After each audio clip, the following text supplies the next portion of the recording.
सुभाषित और सूक्ति जीवन का सार तत्व है। जिस प्रकार से शीशम का वृक्ष प्रारंभ में कच्चा रहता है और लगभग 30, 35, 40 वर्षों बाद उसका पूरा आकार दृढ़ हो जाता है।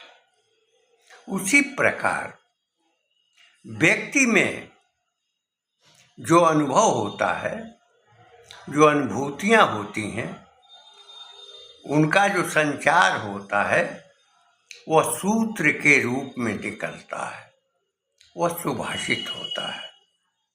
कल महाराज जयनयन घोषाल का जयंती समारोह था। अमिताभ भट्टाचार्य मुख्य अतिथि के रूप में विद्यमान थे। उन्होंने जीवन में जो कुछ भी देखा उसका सार तत्व प्रकट किया और प्रत्येक पैराग्राफ में उनके संभाषण के सूत्र थे, सुभाषित थे। सुभाषित उनमें होते हैं, सूक्तियाँ उनमें होती हैं जिनके भीतर अनुभव का स्रोत होता है, उसकी परंपरा होती है, उसकी एक रूपता की विद्यमानता के कारण समाज का कल्याण होता है।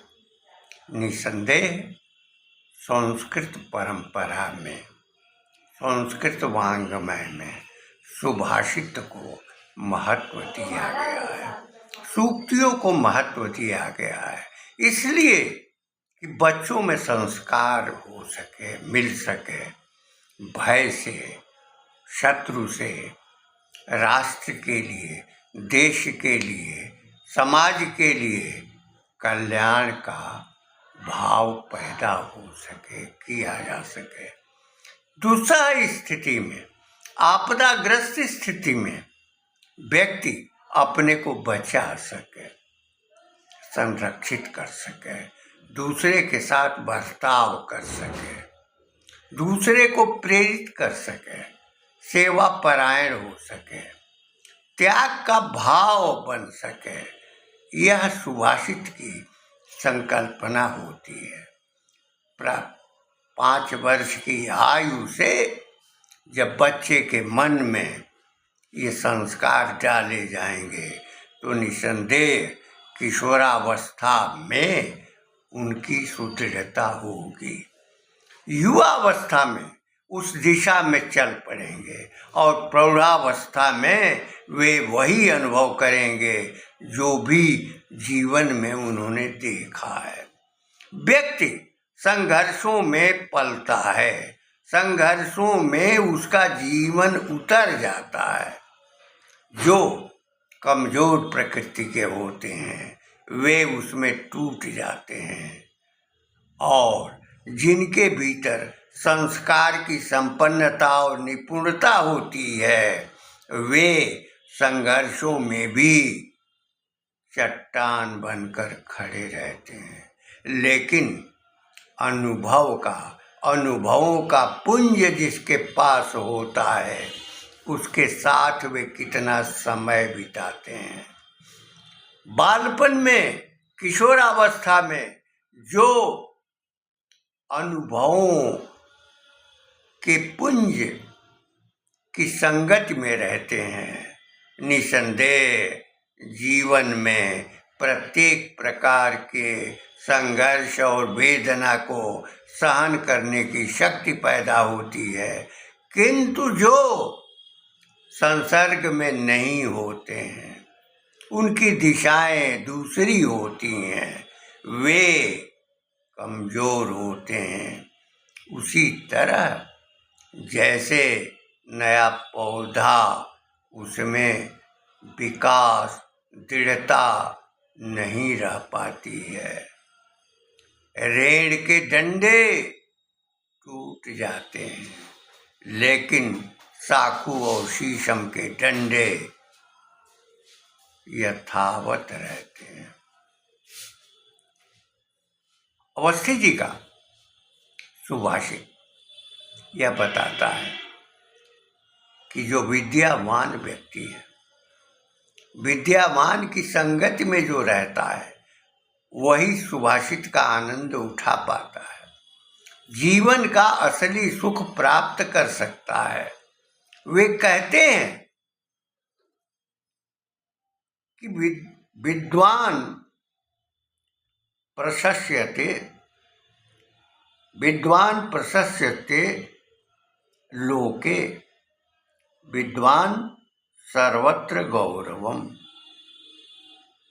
विद्वान प्रशस्यते लोके, विद्वान सर्वत्र गौरवम। विद्या लभते सर्वम, विद्या सर्वत्र पूज्यते। इस संसार में विद्यावान व्यक्ति ही प्रशंसा के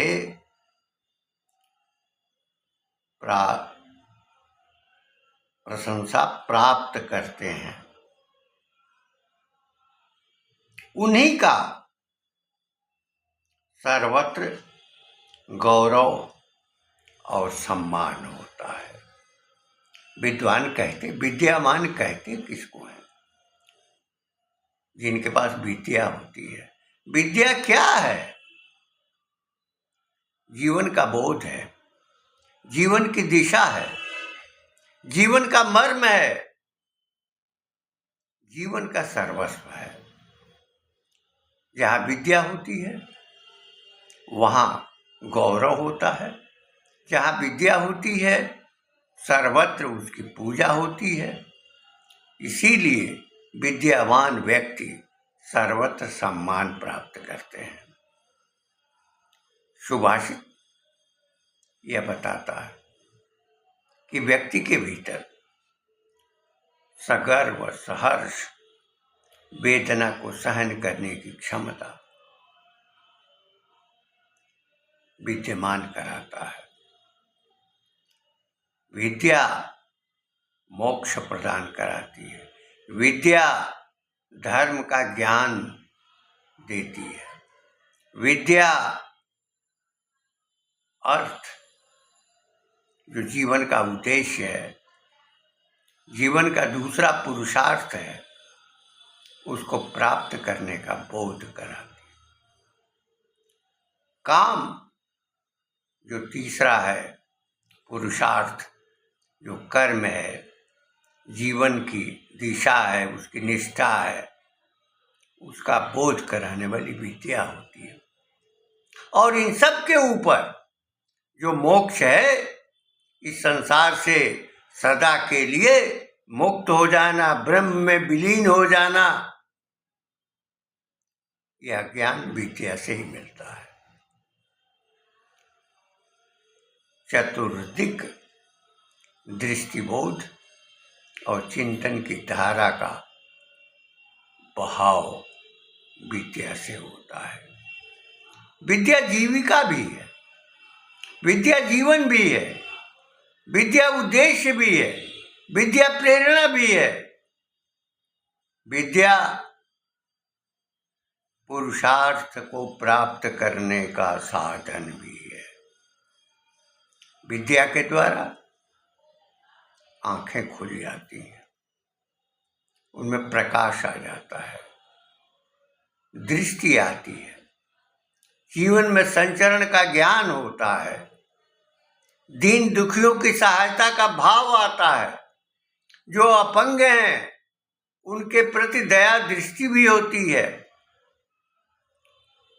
विद्या सबको सुलभ नहीं होती। जो शिक्षा है वह तो सीखने की प्रक्रिया है, चाहे उपाधियां जितनी भी ले ली जाएं, लेकिन विद्वान उनसे नहीं बना जा सकता।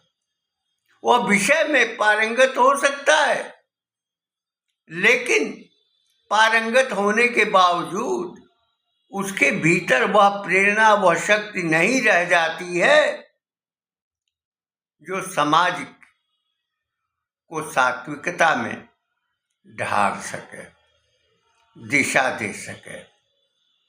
विद्या जीवन का वह अनुभव है जो समष्टिगत रूप बना लेती है। जिनके पास अनुभवों का पुंज होता है, वे अनुभवों से अपनी बातें व्यक्त करते हैं। वाचिकतया, सात्विक रूप से, वाचिक रूप से, कायिक रूप से वे करते हैं जो शिक्षा ग्रहण करते हैं। शारीरिक उत्पीड़न कायिक होता है। अनुभव जो अनुभवों को के माध्यम से अपने विचारों को व्यक्त करते हैं। विद्या सात्विक और वाचिक रूप में प्रकट करती है। उसके द्वारा समाज को दिशा देती है, संस्कारित करती है, बच्चों में संस्कार डालती है। किशोर उम्र के बालकों में जो संस्कार पड़ जाते हैं वह उम्र भर बने रहते हैं।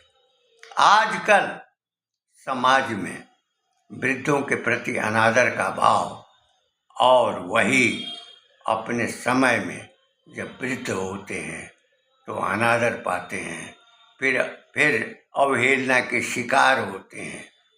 पूरे भारत में, कथित आजाद भारत में सुभाषित खत्म किए गए, सूक्तियां समाप्त की गईं, अनुभवों का पुंज वृद्धों को तिरस्कृत किया गया। पारंपरिकता में वे शून्य बन गए। धन की लालसा, भौतिक सुविधा को प्राप्त करने का, अर्जित करने का स्वप्न देखने वाले जो प्रौढ़ रहे हैं, निसंदेह वृद्धावस्था में उनकी वेदनाएं उभर करके सामने आती हैं। जिनके भीतर विद्या है, विद्या का संस्कार है, बचपन में ही जो संस्कार मिलता है, वे अंत तक उसकी सुदृढ़ता को कायम रखते हैं। छोटे बच्चों में यह प्रकृति प्रवृत्ति अधिक होती है।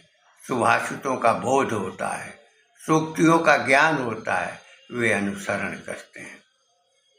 अपनी वाणी को विराम देते हुए अवस्थी जी के प्रति आदर और प्रेम व्यक्त करते हुए मैं यह कहना चाहूँगा कि शासन के द्वारा पाठ्यक्रमों में सूक्ति और सुभाषितों को अनिवार्यतया स्थान देना चाहिए। अगर राष्ट्र का संवर्धन करना है, देशभक्ति का भाव पैदा करना है, समाज में को संस्कारित करना है, तो प्राथमिक स्तर से माध्यमिक स्तर तक या उच्च स्तर तक सूक्तियों और सुभाषितों की अनिवार्यता कायम की जानी चाहिए।